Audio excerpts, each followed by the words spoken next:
Welcome to Brand Lover, honest, real, and lively conversations for flourishing entrepreneurs and budding business owners on a mission to cultivate a heartfelt brand that connects with their purpose-driven mission.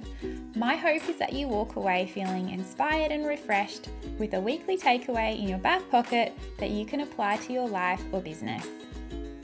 Elena Duggan won the hearts and appetites of people across the globe as the winner of MasterChef Australia Season 8 in 2016. I remember it super well because my babies were only one, and I remember putting them to bed and watching you on MasterChef. But she has since established herself as an expert in healthy, inclusive cooking, providing regular content on ingredient, equipment, and technique alternatives that engage followers and help them live their best life.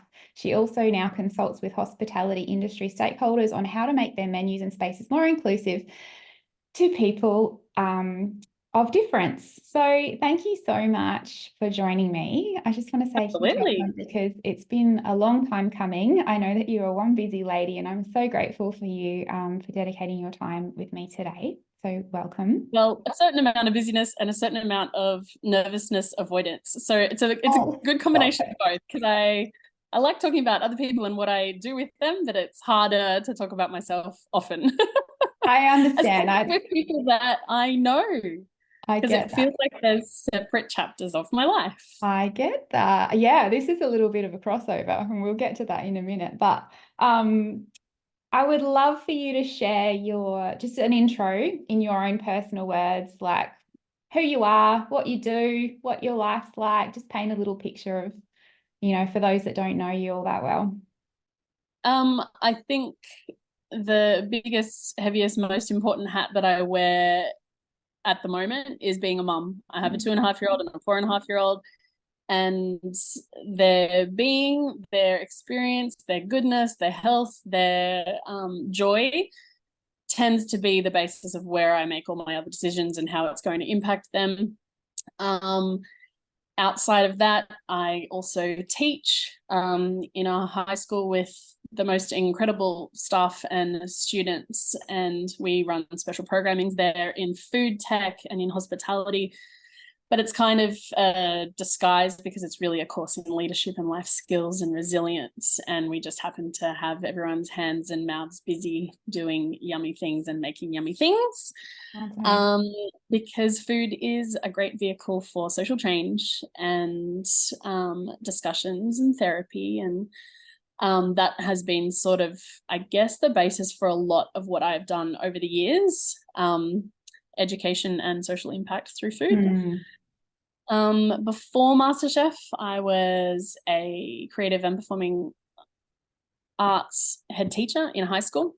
And before that, I studied fine arts and psychology and teaching. And I got onto MasterChef. I was always a fan of it. I loved cooking, and I've always loved food and cooking and the different food systems. So from farm to fork, if you want to enjoy a nice cliche, and, different cultures, and I had lots of different influences. My mum grew up vegetarian. My dad grew up from a long line of butchers. Dutch and Indonesian cultural differences. There's a lot of happy travelers in my family, so they would often bring back recipes or thoughts or processes or experiences. And grew up on the Sunshine Coast in a scuba diving business. So we had seafood by the bucket load at little to no expense. I remember getting to Sydney when I was turning 18 that first year, and I was like, I'm going to treat myself. I'm going to get a lobster or a crayfish for my birthday. I'm going to cook it. And I was like, I won't be doing that because I've never had to buy one before. That's hilarious. Just either caught them or been given them or swapped them for something on the boat. Too funny. No, little 18-year-old me could not afford a lobster at that time. I love that. She was dreaming and totally naive about all of that. Yeah. And I think a lot of the direction of my interest in food changed with my various health issues. I found out I was gluten intolerant. Okay, that's an opportunity to get creative in the kitchen. Found out I was insulin resistant and then endometriosis. So all of those were opportunities to get creative in the kitchen. And I carry that through with a lot of the work that I do now. So it shouldn't be a a horrible sentence to dreadful experiences from then on. You really should be able to enjoy how you eat, Yeah. no matter what you can or can't put into your body for fear of either disease or inflammation or et cetera, et cetera. So I carried that through with my MasterChef experience. 60 out of the dishes that I cooked were all gluten-free, and it was not hard to do. It's just, that's just how I cook. It came naturally. Yeah. Yeah. And I don't think the judges ever wondered where the gluten was. So No. I don't think But that's probably why you won. I don't think that they were too disappointed that I didn't serve them gluten. No. But it was as a part of what I wanted to do. Like, it wasn't, I didn't need it flagged or anything. I was just cooking the way that I cook. Yes. And I think that has been a great point of connection with other people in terms of if they receive a diagnosis or they receive a intolerance or allergy, or their child does, especially children. People are looking for support, for ideas, to not feel so overwhelmed. So I love to empower people to do better. I think I got sidetracked, but yeah, I went on to MasterChef. Had a particularly tough year at the school I was teaching at that year, and I was looking at doing an artist in residence in Europe for a year, taking my long service leave. And my sister actually suggested that I try out for MasterChef, and I was like, well, I don't know about that. Right. Okay. Because this is, right. So this kind of leads to my so she encouraged I was sort of it's like you're just, I mean, you can probably talk forever, like, but you're so multi-passionate and there's so many different facets to you. And so, but anyway, we'll get to all of that. But I just a little bit of a personal backstory catch up for our listeners.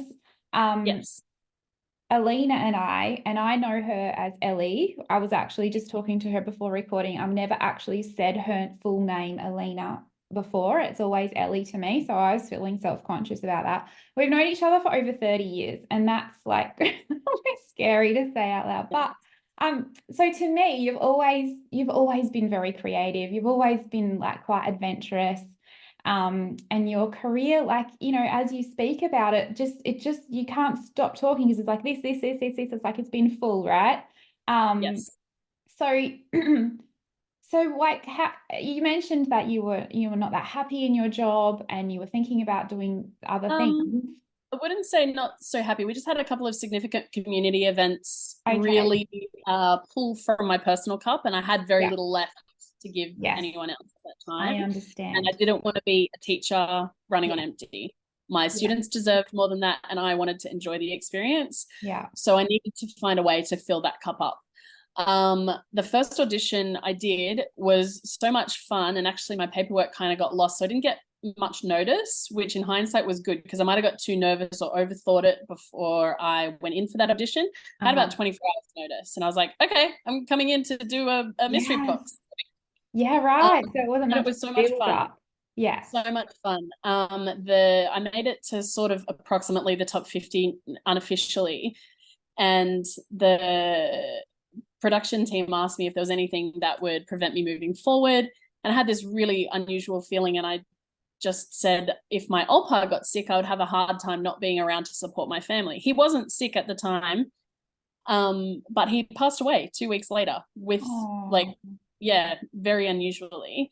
And I found out within a day of that news that I didn't make it through to the next round, to the judges' auditions. And so I was grateful for the timing because I was able to grieve with my family. And when I got back from that process, I was still left with this predicament of, what am I going to do? Because I am feeling empty, especially in a creative industry, and trying to inspire creativity in others. I really didn't want that to be lackluster. And I was like, wow, that audition process was actually super, super fun. What if I'm not going anywhere, then I'm going to learn something new about food every day for a year until the next audition process. And if I don't get in, then I'll let it be that. But if I do get in, great.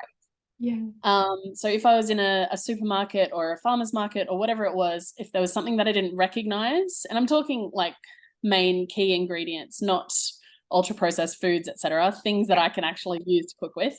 Yeah. So if I didn't recognize something, I would buy it, I would try it raw, I would see how I could prepare it, I would see how I would cook with it, I'd see the texture, the change, everything. If I couldn't get my hands on ingredients or into a kitchen, I would learn something on YouTube, or I would ask someone, or I would experience a different cuisine. I think every one of my friends from different cultural backgrounds I hit up over that year to I learned how to make bread with a baking friend of mine because I'd been avoiding gluten for so long. It really was not in my repertoire. Yeah. I learned how to break down an animal with my sister's boyfriend's father, who owns a micro abattoir. So I learned how to fully break down an animal. Wow. I learned how to cook a few Italian dishes with an Italian friend. I really wanted to learn and experience everything because learning has always been a source of nourishment for me. So if I was feeling inspired, then I knew that I was going to be giving that back. The school that I was teaching at was this amazing school with an agricultural plot. Kids grew their own food. So anytime, and they became their own little entrepreneurs, they would visit staff rooms on their lunch breaks, bringing around their wares. And I would, they would often start really high. I'm thinking, okay, this is what I would pay for that at the supermarket. What makes yours so much better that I would be spending 10x on your thing? Yeah. They would have a little negotiation, which I really appreciated all of them doing. But to me, that wasn't where the lesson stopped for them to make a buck or two from what I was buying from them. I would use that in that night's dinner. I would take photos of it. I would bring it back and I would show them. And if they weren't a student of mine or if they were in my class, it was a moment for us to connect over that thing, them to feel valued and seen. And then for me to also tell their parents some amazing thing that they did. And if they bring home the next round, they could maybe make this as well. So it was just... I really thoroughly enjoyed and immersed myself in that year. And then by the time the next round of auditions came, I didn't have to, I did prep my signature dish, my fish and chips, gluten-free ginger beer, fish and chips, 3 sauces, a pickled veg. I made sure that I knew how to do that back to front so I could do it in an hour, no worries. But in terms of bigger kind of prep, I just armed myself with as many tools as possible so that I wasn't scared to face anything. I might not be able to be prepared for an exact challenge or an exact person or an exact ingredient, but I should have had a fairly decent idea or theory about what it should do under those circumstances.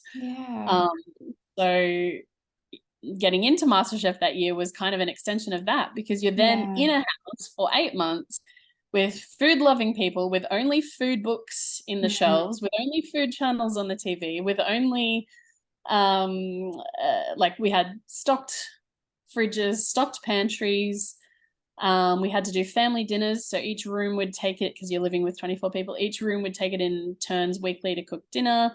You living and breathing food. So you had, if you didn't grow under those circumstances, I would be very surprised. Yeah. It was encouraging of growth, that total immersion 100%. in a learning curve.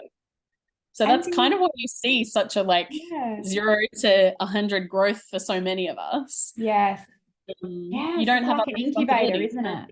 It's like, And do you feel like, because when you tried out the first time, you were searching for something, something just wasn't in alignment with you for various reasons, and you were searching, and then you went and filled that yourself throughout the year by going on your own journey, taking yourself on your own food journey. Do you feel like that played a part in your mindset preparation for going into the next tryout as well? It did. And I think it also, I don't know, maybe until that point, I thought that, I don't know that I ever thought I was going to be teaching in that specific capacity forever. But I was also so satisfied with what I had achieved in my teaching career up until that point that I kind of felt safe or encouraged or excited to be able to explore something different, knowing that I had done a lot in there. I wasn't in a hurry to become a deputy or a principal, but I I really had enjoyed the sort of the level that I'd gotten to at the age that I got to. And I was like, Yeah. oh, now I can do all of these other things. And if I want to go back to that, that's okay as well. Yeah. And I still do teach in a different capacity, Yeah. but I still do teach because it does mean a lot to me. Learning and teaching and that exchange Yeah. means a huge amount to me. Yes. And I learn as much from anyone in my classroom as they do from me, probably more. I'll learn more from them. Yeah. Oh, that's so sweet. So I guess my next question leads to my next question, because you're in this incubator for however long, and you Yes. basically just disappeared off social media. I remember thinking, I have not seen you on Facebook. I just remember like, I hope she's all right. Like, I hope she's okay. And then lo and behold, all the ads started coming, and I was like, oh, there you go. Anyway, I'm And sure then, that was the same story for a lot of your friends. well, Uh, yeah, it's unusual because, like, you know, at what point you're going to have to cut everything off. yeah, And a key few people in your family know, but you're sort of all kind of sworn to secrecy, which is yeah, why it's so exciting when it first appears. yeah, But because I was gone for the whole time, like it's nearly yeah. 8 months without contacting some people. You have snail mail, so a handful of people were able to write to me, and I got some cool things from my year 12 students at the Oh, time. that's nice. Um, and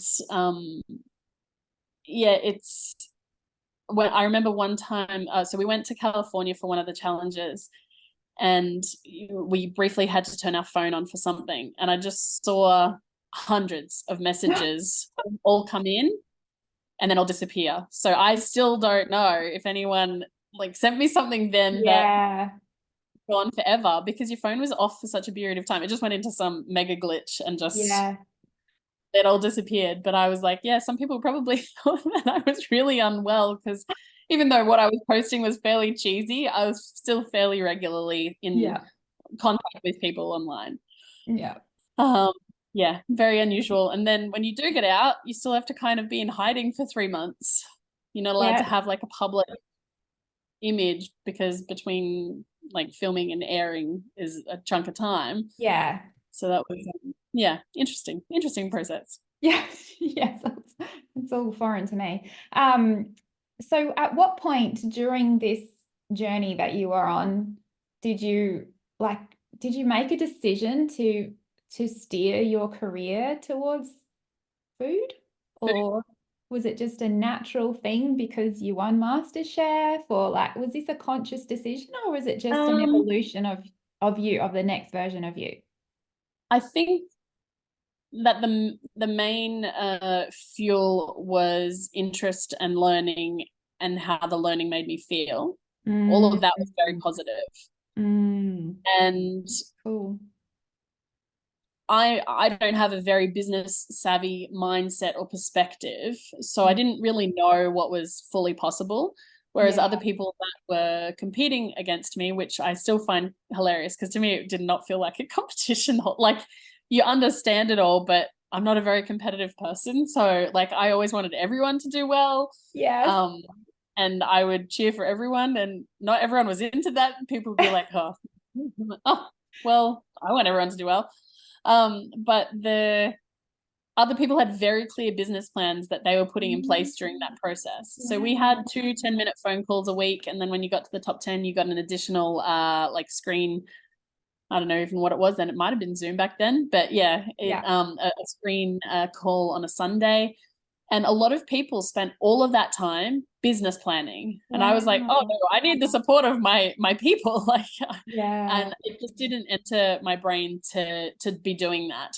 I yeah, really needed to focus on um yeah, getting better each day. What could I do each day? yeah, Um in terms of combining my existing skill set with food, that was always sort of that goal. I never thought of a hospitality space or a restaurant or a cafe or whatever that was without a kitchen classroom attached to it. yeah, Like, it needed to not just be for its own thing. It needed to be serving a greater purpose. It needed to be serving a community. It needed to be empowering others. So that part was always there. There also needed to be a place that was a garden or an edible garden. So even now, whenever I visualize because it's still a possibility that I may open up a bricks and mortar place at some stage. In terms of motherhood right now, it is not the ideal time. In terms of the hospitality world, it is not an ideal time. But that place and space would still have a place to teach and learn. Yeah. That place would still be a safe and comforting place where people can put their hands in the dirt and learn about what they're growing so that they learn about what they're putting in their mouths. And then those people hopefully take that away to their community and teach them. Like we're all in it together. Yeah. Yeah. So I might not ever be financially wealthy, but my life is full of riches in all kinds. I love that. That's the best kind. Yeah. So it's Happy. it annoys probably people who are trying to do business with me, but yeah. So, but that's I can't say that there was any particular point where I was specifically planning a business model for how that would look. I knew that I would need business minds to work with me for that. Yeah. I think it was about finding my people. Yeah. And then the place would come. I So I needed to find people that were aligned with my values, people that were complementary skill sets, people that saw the best in people, that could work with strengths and not pick on weakness. And a few of those people that popped up in those few months after are still my people. Like we've worked together since then and throughout then, and yeah. I don't know if I adequately answered your question. Sorry, no, that's okay. Okay, just like this sounds really casual, but so you just won MasterChef and you basically had built an accidental personal brand. So people knew you as something, and with notoriety. And obviously you have quite strong convictions and ideals and values in yourself. How do you go about consolidating that in the outside world and how you're operating what you're doing now? Like, how does that fit? Like, has it been challenging to do that? It's definitely been challenging because in that first little while, especially, I was receiving a lot of advice or suggestions or a lot of people wanted to put me in boxes, or this would work really well for you, or let's target this or let's target that. I've never been really comfortable with boxes or the limitations that puts me under. But that also may have been to my detriment. Like I didn't want to flag that I was a gluten-free cook. Yeah. But that may have actually helped me to build a community of people who really needed that information. I didn't harness a lot of things that maybe a better business brain would have. So there was a steep learning curve. I took advice from people who appeared to be experts in some fields that maybe didn't have my best interests at heart or didn't know me well enough to fight for me, maybe. So I probably spent a lot of money and energy and time trying to work it out in that first little while. I volunteered a lot and did stages and worked for nothing, if not a minimal amount, so that I could experience a really broad range of different aspects of the industry. But going from teaching and then you're entering the media industry and the hospitality industry and to an extent the agricultural industry, that was a huge learning curve without someone walking beside me. And so you're sort of trying to absorb it all and do the best that you can. But yeah, in hindsight, I know that I would have had some clearer goals, but I didn't ever think that stuff was going to gain momentum the way that it did. I felt at times to meet other people's expectations. And I remember a few times I would say everything that I'd done for the last 6 months, which I was really proud of. And then someone would say, yeah, and like, what else? And I would be like, wow, I thought that was really cool stuff. Not meeting your expectations of what a winner would do, which for a lot of people, that would be to open up a restaurant. And I was like, oh no, I'm thinking much bigger than that.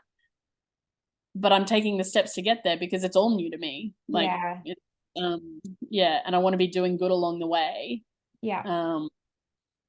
Yeah, so I think Game. I didn't know what I was in for, and it's still a learning curve. I Yeah. think we touched on briefly before we started recording. I guess the thing that I can do, the thing that I do have within my control, is to try and live each day to my values and be as myself as I can be, which has gotten much more comfortable with age and experience Yeah. and being a mum. There's things that I'm very happy to let go of and not give my time and energy to. And um caring a little bit less about what the negative people think and trying to engage more and more what the people who you are building a community with think. Yeah. And trying to be a good role model for the people that I come across with, in whether it's in a classroom or colleagues or people that are doing a course with me or my kids. I want to be able to answer to them and be proud, I guess. Yeah. And I want them to be proud of me. Yeah. And that's definitely far from perfection. Like I apologize to my kids regularly, especially the older one, because I'm like, I'm so sorry, buddy. This is the first time I'm doing this. Yeah. And I'm not going to always get it right. Yeah. I'm really sorry that this has gone this way. Thanks so much for sticking with me the way that I stick with you, because we're going to get there together. This Yeah. I think we have a closeness and a respect because of that. He knows that I'm going to own it when I don't get it Yeah. right. And that's regular. That I Yeah, I so I don't feel you there. I know our eldest is the same. She's like, she talks to her little sisters and she's like, it's all right, guys, I'm the guinea pig. It's fine. well, But and yeah, the little one hangs off the big one. And I'm like, I'm sorry, buddy. It's hard being an older sibling it's sometimes. Like, hard. you're really patient. You got a lot. Yep. It's They're built to yeah. something special, aren't they? Yeah. But so you touched on like how messy, I guess, the journey is in a nutshell. Yeah. And I feel like when you're building any kind of business or brand, whether it's accidental or you've been thrown into something or, whatever it is, that a huge, even if it's messy, like a huge component of building a strong brand or reputation is to have really clear values. And I know that, you mentioned you were doing this and that, and, and to you, it felt like a good achievement and other people's expectations are different. It's the same when you, like with your own business journey, like some fast track because they sacrifice things. Some take the slow road. I'm taking the slow road. I'm with you. Like I'm all about my kids. But it's all about these values and like truly like living and dying by them to uphold that reputation and not having those inconsistencies. So honestly, Ellie, that's something that I've always admired about you, especially since MasterChef. Like it's something that both Matt and I have observed about you, and we really respect that for you, like how you do Well, that. I appreciate that feedback because I don't always know if people do or don't get me. Yeah, Like, well, yeah, we've I think noticed. the things that I say yes to are really important, but the things that I say no to are even more important, but you're never going to know what that is. Yes, And exactly. in terms of collaborations, I'm sometimes blown away by the brands that approach me. I don't think that we would be a good fit, and I wonder what Yeah, has driven them to think we would be a good fit. yeah, For instance, if I was for a while and still live by it, but a sustainable seafood ambassador. But then a blacklisted in terms of environmental damage brand approached me to do some work with them, and I'm thinking, I don't think you want me talking about what you do. Like, this is very yeah, strange that you would want me if you've just seen that I've done this message. yeah. That's There's a conflicting. few things that I'm like, is this an interesting PR move? Is this a like just completely misguided thing? Mm, But I, I wouldn't want to work with you if you didn't like if we didn't align. mm, I want to be able to honestly represent I want to be proud of what I'm yeah, doing. yeah, And you're going to get a better product from me if I'm proud anyway. So yeah. I find it very curious that yeah, and I guess it happens more than it doesn't for people to put out those requests. People Well, maybe do compromise their values more um, than, yeah, I don't know. I yeah. need to be able to sleep at night, and Yes, and I need authenticity to is be able so, to leave the planet in a better way than yeah, I came into it. Where possible, I know we're doing huge damage, but where possible, I'm yeah. trying to leave it better. Yeah. Um, So when an opportunity comes along, for example, and you're not like it's not as clear as that seafood yeah. example, like how do you filter? Like how do you filter things, opportunities like through your values? How do you know whether to accept or decline something? Like I know we talked about the wealth thing, money is still required, Yeah. obviously. Yeah. Or like, is if it's going to take sacrificing family time, like how do you do it? What's your process?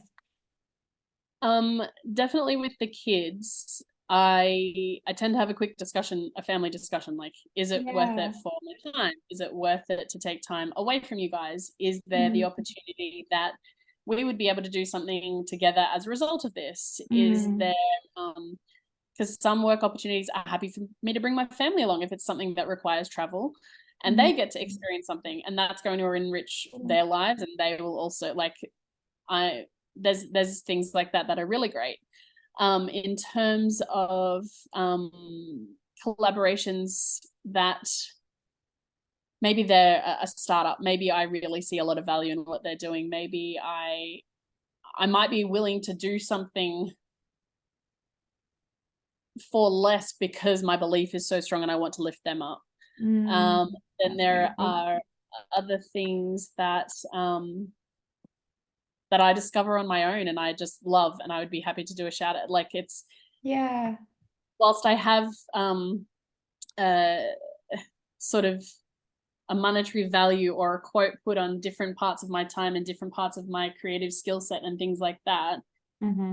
I tend to want to do more for the people that I love working with anyway. Mm, Um, so it's yeah, I always try to bring as much value as they're bringing to my life, mm, and try to work with people that align with my values. My management are extraordinary. They've been with me since before I won, so we didn't know if I was going to win. And then they are sort of, I guess, a first filter system if people are approaching me via them.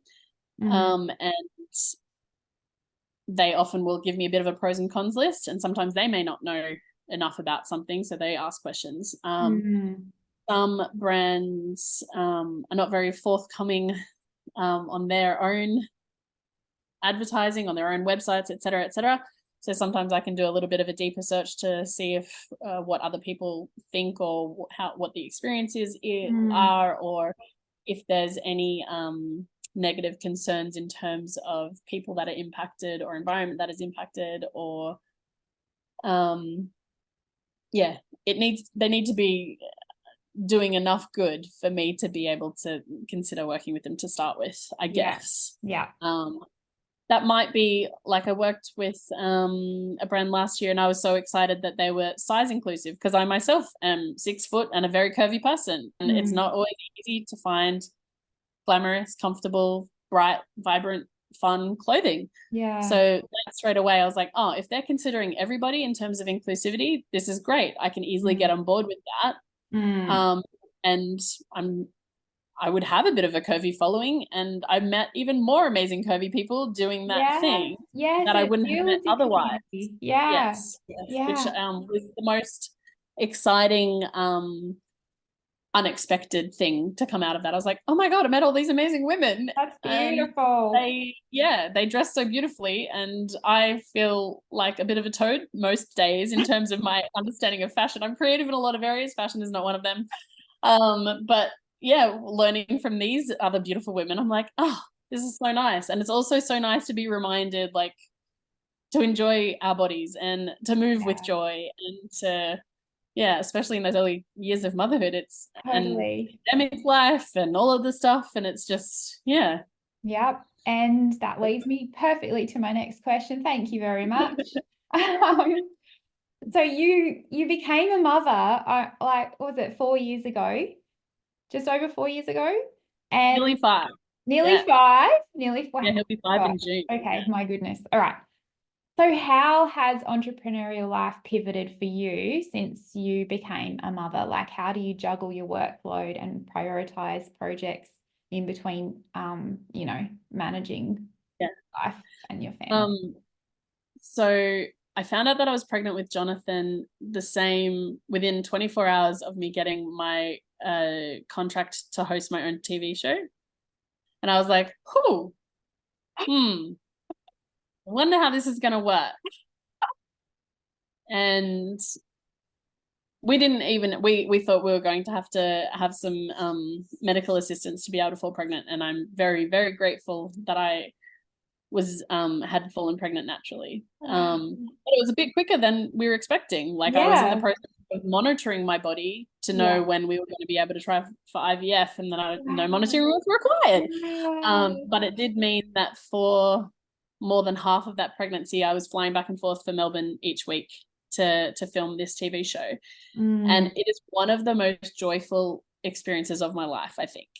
I felt like I was connecting to a greater audience, that I was empowering a bigger amount of, not, oh God, all of that sounds terrible, but a big audience that then they would go and take that message out into the community, or those yeah, recipes, no, that's or whatever impact. I was doing. Yeah.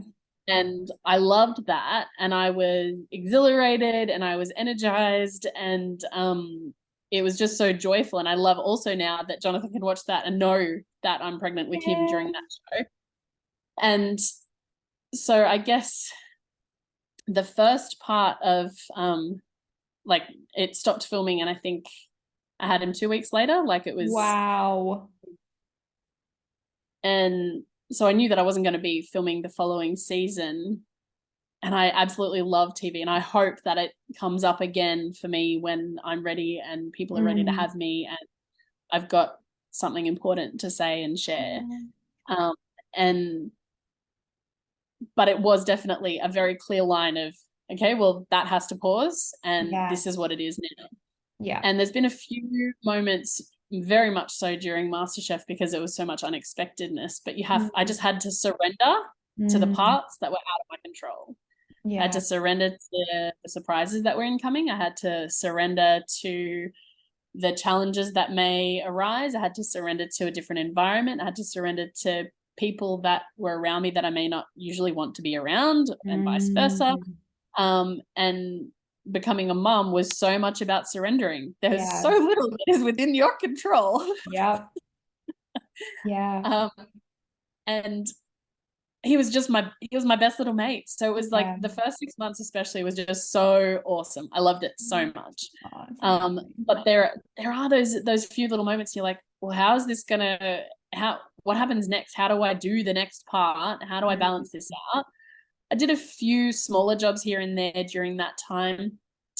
He was 8 months old when we got back from Dubai and Amsterdam. I did a residency in the MasterChef restaurant in Dubai, and then we went to the um, World Hospitality Forum in Amsterdam, and we got back, and the borders shut a week later. Oh, So wow. we just had all of these amazing adventures, and Yeah. then just really grateful for, in hindsight, you sort of, Yes, and totally. then Yeah, you I relate to start. that. Yeah. So a lot of my face-to-face work obviously dried up. And while the Yeah. world was figuring it out, how to Yeah. proceed, I guess I was also doing that. So Yeah. because the world was on pause, I don't think I carried too much guilt or desire to be somewhere else, because Mm. again, I had to surrender to these new circumstances. Mm.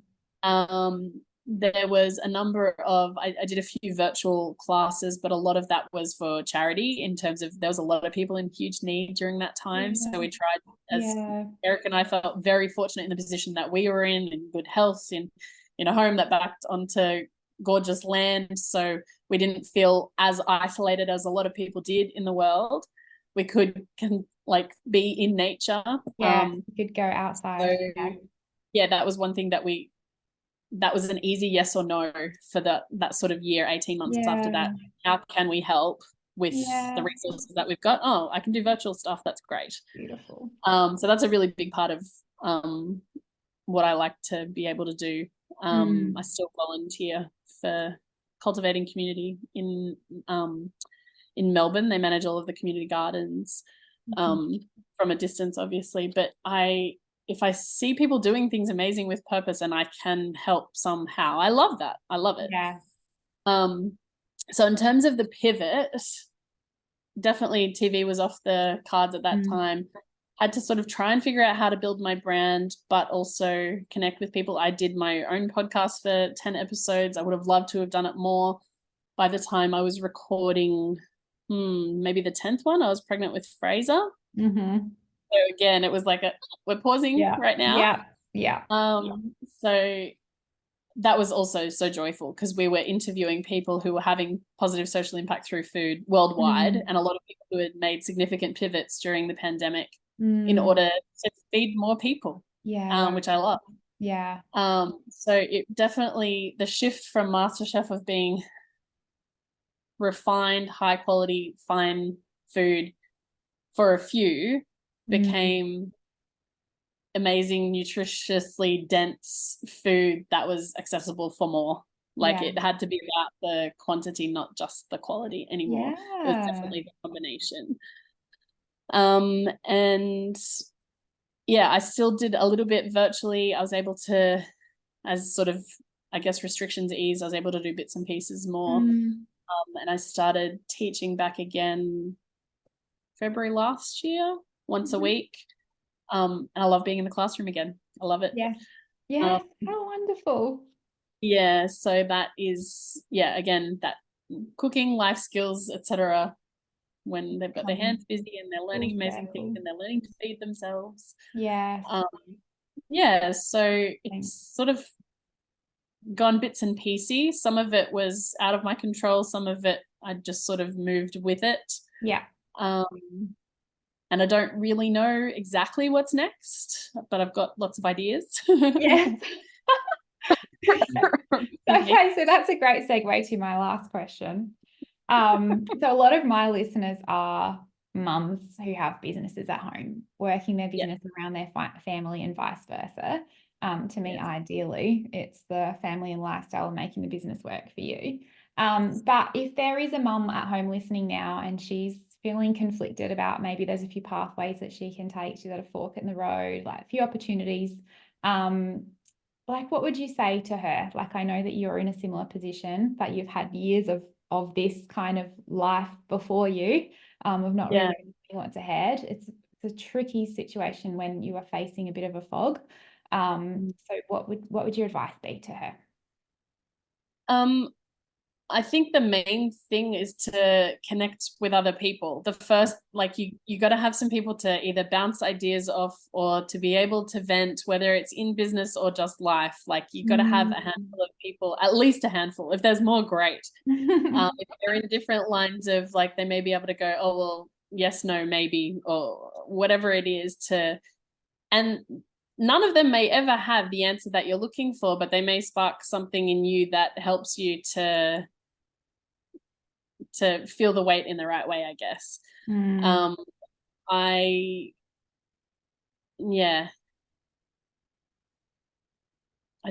really don't have a perfect answer in terms of, like, there are so many things that now, especially in this virtual world, that we can do without a huge a capital to back us. There is lots of things we can offer online with amazing free tools that you might be able to try something on to see if it connects, to see how personally satisfying it is. Because it's got to, if you're doing it only to make money, it's going to get bored real quick.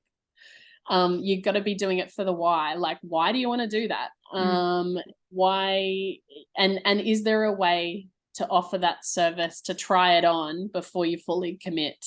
Is there a way, like at the moment, I adore working with people who have recently found out that they might be allergic to this, or they've got this or whatever. I don't want them to have a horrible eating experience for the rest of their life. So I'm sort of at the moment building in a consultancy aspect to create resources for people who have just found out that they can or can't eat a number of things. And then what purposes do those ingredients serve that you can easily substitute? I'm not a nutritionist, but I know how it works in cooking. So I sort of Okay, so Yeah. if you're missing this, what are the things that you can substitute so that you're not lacking in fiber, or you're not like whatever. Yeah. So, and then working with those families to make them feel good about being in the kitchen and eating, and that Mm. it's not limited. In fact, it actually just opens up this other area. Yeah. So I'm trying that on. A Yeah. person approached me and I said, would you be willing to give me feedback on this? And I will do this for a discounted rate, because I want to know if this is something that I can offer more regularly or put into a more formal type of program. Yeah. Because it is more and more, there's more and more a need for that. So not Yeah. only is it fulfilling my why, I'm also meeting the needs of others. I So I love that. guess if you were, yeah, so it's going to be satisfying to them. It's satisfying for me. Um, yeah, hopefully And that yeah. was. And yeah, I got, this is what I got. Okay. It has to help somebody else while also being personally fulfilling and lighting you up. Yeah. And don't be scared to make a wrong decision, because that's how we get Oh, the right path. That's what I absolutely. got from that. I have to remind Experiment. myself and my kids that it's totally okay to make mistakes. In fact, that's usually where the biggest growth occurs. And Yeah. it's okay to be uncomfortable. I haven't done this before. It's going to feel Yes. really awkward. Yeah. And you just got to do it anyway and push through that. Jonathan and I were talking about bravery, and he Yeah. was saying something about that he was so scared doing that. He wasn't brave. And I said, well, actually, buddy, you did it anyway while you were scared. That's exactly bravery. Yeah. I feel scared a lot of the day, a lot of the days, almost a little bit of every day that I feel scared. And sometimes you don't have time. You might have to be brave for them. You might have to get dinner on the stove, so you have to push through. You might have to, whatever it is, as mums, we have always got something to do. Mm-hmm. And it's surprising what you can do when you push through. And there's always learning through discomfort. There's always learning through, don't be afraid to make mistakes. And Yeah. that's often when you let the expectations and the fear of not meeting perfection that Mm-hmm. first attempt. And I see this with students all the time, being really hard on themselves for not getting it right. I'm like, do you think chefs just woke up and got 3 Michelin stars? No, like they've worked for it for decades. How do you expect to get it right that first Yeah. time? Yeah. Like, be kind to yourself. Offer yourself a little bit of grace here. Like, this is hard stuff, and you're just starting out. And if you're not scared of learning, like, I think that was one of the things that I took away from MasterChef as well. I used to be very easily intimidated by people that I admired, or Mm. people that I had respect for, or that I saw as above me, I guess. Yeah. And I had to make a conscious choice that no matter who walked onto set, no matter what day, if they were a hero of mine or not, that I had to treat it like a learning experience. Mm. And that alone freed me up to be a bit more myself and see that we all breathe the same air, and that they also Mm. started somewhere probably the same as you or whatever else. Yeah. But I had to make a conscious decision not to let myself be intimidated, and see that this was a person that I could learn something from. Yeah. And just going into every day thinking that you're going to learn something as opposed to you got to get something perfect Yeah. is hugely freeing. I love that. And you're going to have more fun. Yeah. You have fun through learning. Well, I do. I love that. Yes. Yes. And I think I'm a it's so huge nerd, though. important. It's important to have that lifelong learning mindset, because Yeah. I think and I think it's so easy to become so full of yourself if you do learn something and get a little bit good at it. But in doing so, you're then closing yourself off to new opportunities and new things that might come your way. And I think you hit the nail on the head there. That I love that just to see everything as an opportunity to grow even in yourself. And then once you grow, then it's sort of like an overflow effect, right? Like, because that affects your work and it has an impact on other people. So I love that. Thank you so much for sharing. So thank you so much for joining me. I've just loved chatting with you. Absolutely. Huge pleasure. I'm few, always open to people if they have questions as well. yeah. So if Well, I I have a didn't few pick it up into something or whatever, that's totally fun. rapid fire questions, which could be Excuse me. if you're up for it.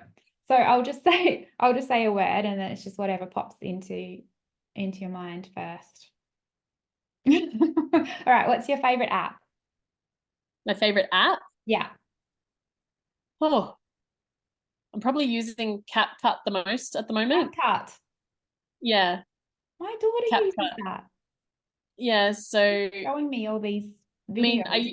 in uni I did a lot of animation and video editing and made a lot, and I used to teach photography and digital media. So I one of the other hats that I wear, I do social media behind the scenes for a few brands, and I build them. I create recipes for Australian brands, or I am trying to build them a following, or things like this. Wow. So I'm constantly learning more efficient ways to do some of those things, and CapCut is a really efficient way to, you can use the templates, or once you get a little Yeah. bit more confident, you can create your own templates that are a formulaic sort of way to present video information.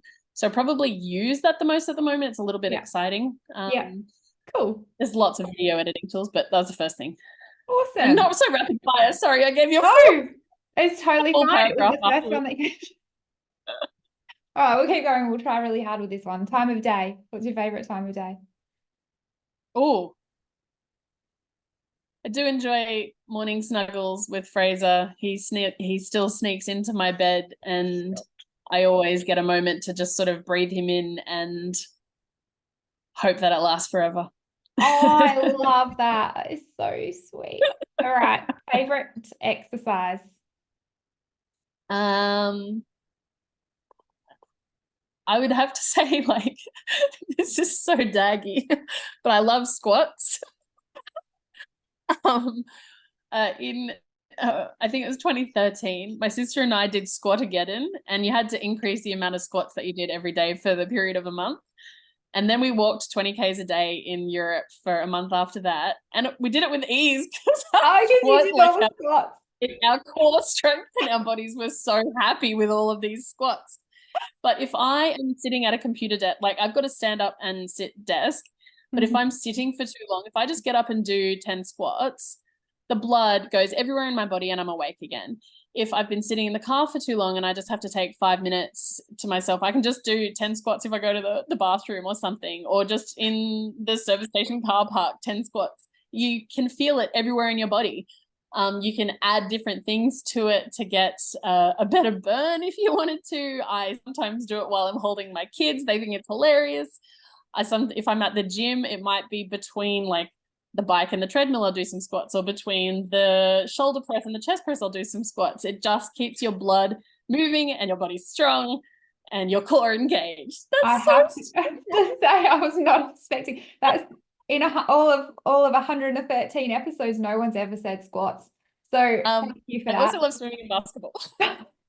Service announcement to all the ladies out there. Ellie might have just invented a new Oh my God. exercise genre. Oh, So good. I'm going to go stupid. do some squats after. All Don't right. you feel powerful though when you can It's anyway. true. They are empowering. Favorite habit or ritual? Do you have something that you do just for you that Habit you or love? ritual. I always try to have a glass of water when I wake up and look at the sky and the nature. Like if it's raining, like if I can't be in the nature, then I'll be almost our entire the back section of our house looks out over a whole heap of gum trees and our lily pilly in our garden. So I would say water and some kind of view of nature every Beautiful. morning. All right, Just take a breath. favorite way to relax? Oh, I don't do much of it. Well, this might be a I'm trying sign to for think. you.